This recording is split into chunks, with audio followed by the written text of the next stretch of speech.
Are you trying to decide between Replit and Vercel? Let's break it down.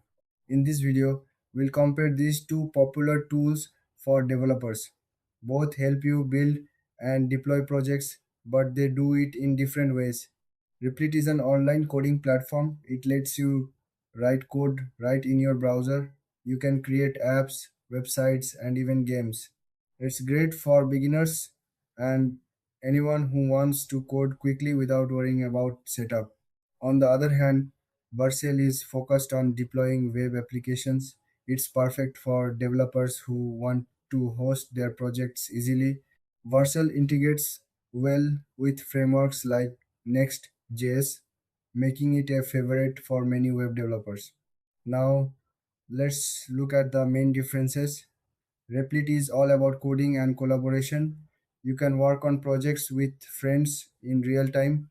Vercel, however, shines when it comes to deployment speed and performance.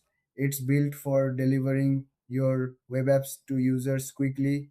When it comes to features, Replit offers an interactive coding environment with many languages.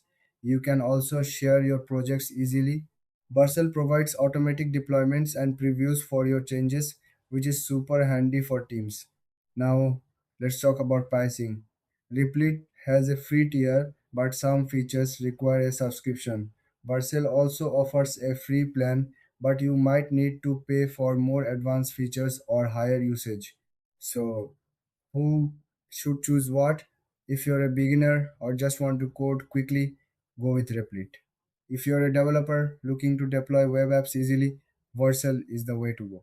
Thanks for watching. If you found this video helpful, don't forget to like and subscribe for more comparisons.